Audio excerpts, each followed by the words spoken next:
हिसाब किताब का पक्का होता है कि रात को 2:30 बजे लिखा 1500 रुपए लगे थे, 516 आ गए, 983 रुपए और रह गए।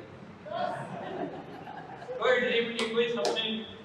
जिस दिन मेरा चेक आया उसके 3 दिन बाद जींद में हरियाणा में ऐसा ही एक बहुत बड़ा प्रोग्राम था। लास्ट लाइन में मैं बैठा था, लास्ट लाइन। सारे समझदार वही है, थोड़ा बोर होने लगा पीछे से ही निकल जाओ। और अब जल्दी भी इसी करके बैठे पीछे, लेकिन ये बोर नहीं होते प्रोग्राम। लास्ट लाइन में बैठा था, स्टेज से बोला गया जिनका पहला चेक आया आओ। जैसे आज नूर आलम सरकार जी बुला रहे थे, वैसे ही पहले चेक वालों को बुलाया गया। आजकल पहले चेक वालों को तो नहीं बुलाते क्योंकि बोलने वाले लोग ज्यादा, उस समय बोलने वाले लोग ज्यादा नहीं। 7-8 लोग भाग के स्टेज पे चढ़ गए। मेरा भी पहला चेक आया था, मैं हिला नहीं अपनी जगह से। मेरा सीनियर मुझे बोलता है कि प्रमोद तेरा पहला चेक आया जा,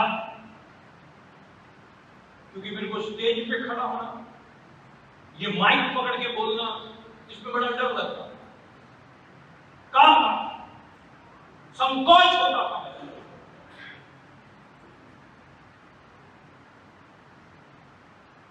क्योंकि ये माइक पकड़ के जिसको बोलना नहीं आता उसके लिए ये काला नाग है। मैंने ऐसे ही मेरे सीनियर को ऐसे ही मुस्कुरा के बोला, मैंने कहा सर आज तो मैं नहीं जाऊंगा स्टेज पे, आज मेरे पेट में दर्द है सर, ऐसे ही। और सीनियर तो हमारे जो सीनियर है, ये जितने भी ये आगे वाली लाइनों में जितने बैठे हैं, ये जो भी आपके टेक्निकल क्वालिटी व्यूअर हैं, ये सब जो आप गोलियां देते हैं, जो आप बहाने लगाते हैं, इनकी पीएचडी गर्ल्स, ये सब काम करके छोड़ चुके हैं। तो मेरा सीनियर बोलता है, मैंने बोला कि सर आज मेरे पेट में बहुत दर्द है, आज नहीं मैं जा पाऊंगा, ऐसे मुस्कुरा के बोला।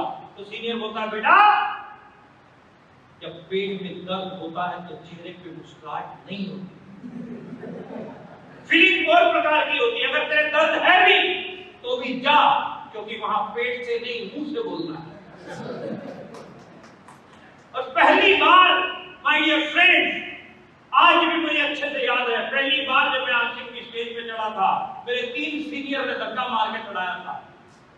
और जैसे नूर आलम बोल रहे थे वैसे ही एक व्यक्ति बोल रहा था, मेरी तरफ देखकर बोलता अपना नाम, कहां से आए हैं, कितने रुपए का चेक है और क्या करते हैं। केवल 4 बातें बतानी है, ज्यादा टाइम नहीं है, सीनियर आए हैं उनको सुनना।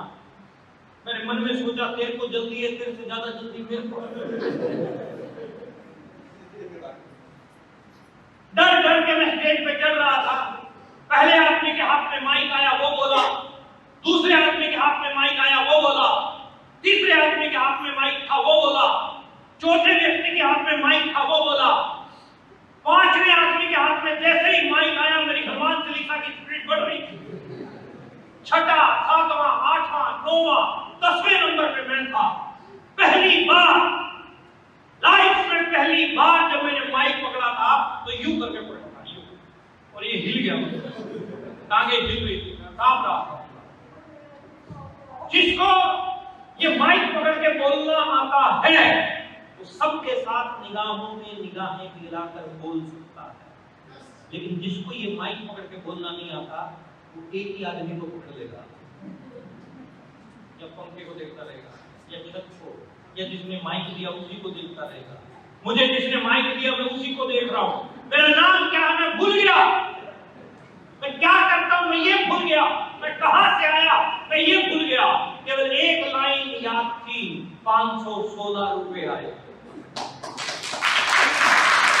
516 रुपए आए, और 516 रुपए बोला, माइक फेंका, दिया नहीं, फेंका और भाग के जो है ना अपनी जगह पे बैठने के लिए निकल गया। और बाकी सारे लोग वहीं खड़े थे, पूरा हॉल घूर घूर के मेरे को देख रहा था। मेरा सीनियर मोटी मोटी आंखें निकाल के बोलता है व्हाट इज दिस, क्या? मैंने मेरे सीनियर का हाथ पकड़ा और अपने दिल पे रखा। मैंने कहा स्पीड देख,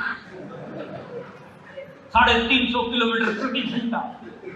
और मैंने सीनियर को बोला अगर तुम मेरे साथ ऐसे करोगे तो मैं मीटिंग में कभी भी नहीं आऊंगा। शुरुआत में डर लगता है कि नहीं लगता? तो शुरू में डर लगा माय डियर फ्रेंड्स, लेकिन practice makes a man perfect. Practice makes a man perfect. करत करत अभ्यास तेज जड़मत हो सुजान, रसरी आवत जात तेज सिल पर पड़त निशान। ये हमने पढ़ा है ना, ये हमने बचपन में पढ़ा है ना, ये हमने पढ़ा है कि नहीं पढ़ा बचपन में? मतलब क्या है, अगर आप लगातार प्रयास करते हो तो पत्थर जैसी चीज पे भी रस्सी अपना निशान छोड़ देती है।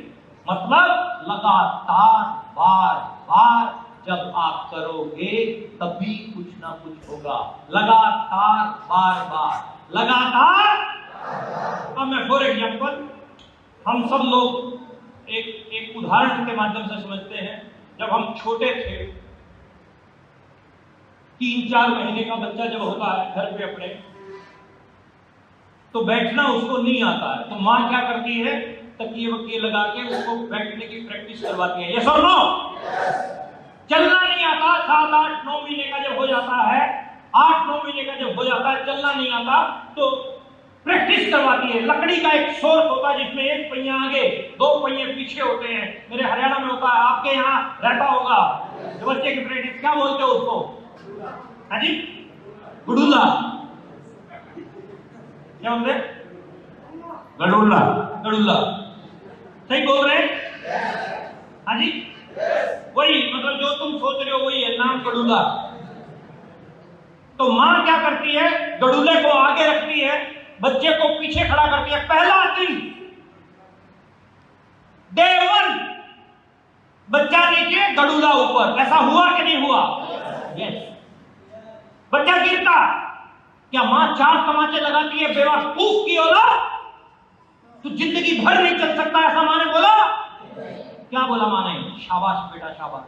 लाइन समझिएगा, what is the power of spoken word. जो आप बोलते हैं उसका सामने वाले व्यक्ति के ऊपर क्या असर जाता है। शाबाश बेटा शाबाश, शाबाश बेटा शाबाश करके मां उसकी प्रैक्टिस करवाती है। 2 दिन, 5 दिन, 7 दिन, 10 दिन, 12 दिन, फिर बच्चा गडुल्ला अपने आप चलाता है। फिर वो गडुल्ले की रेलगाड़ी 15-20 दिन, महीना, 1.5 महीना, वो ये नहीं देखता कि मेरे को इतने बजे से लेके इतने बजे गडुल्ला चलाना है। जैसे ही खा पी के विश्राम हुआ, उठाया गडुल्ला और घुमा देता। ये सर नो बात फॉलो कर पा रहे हो my dear friend?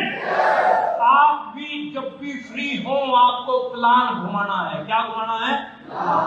More plan more business, no plan. तो practice makes a man perfect. बच्चा वो जिससे एक कदम आगे नहीं बढ़ाया जाता था, आज वो चलती हुई बस और ट्रेन को पकड़ लेता है। सही बोल रहा हूं? कौन है वो बच्चा? कौन है? हम भी तो हैं। कौन है? तुम विष्णु के अवतार हो जो पैदा होते ही चल पड़े थे। मतलब हम ही तो हैं वो। Practice makes a man. हम ही तो हैं। जब चप्पल डालने लगते थे तो इधर वाली इधर होती थी और इधर वाली इधर। ये सर नो। कंघी करने बैठते थे, पता नहीं होता था कौन सा डिपार्टमेंट किधर रहेगा, कौन सा किधर। निक्कर डालते थे तो दोनों टांगे एक ही सुराख में गई थी कि नहीं गई थी? कि नहीं गई थी? जब आप इतने बड़े बड़े बड़े बड़े काम सीख सकते हो तो ये तो चीज ही कुछ नहीं है साहब। स्टार रूबी जाना कोई ज्यादा महत्व वाला काम, लेकिन तरीका सीखना पड़ेगा। तरीके से अगर आप काम करोगे तो आप स्टार रूबी चले जाओगे।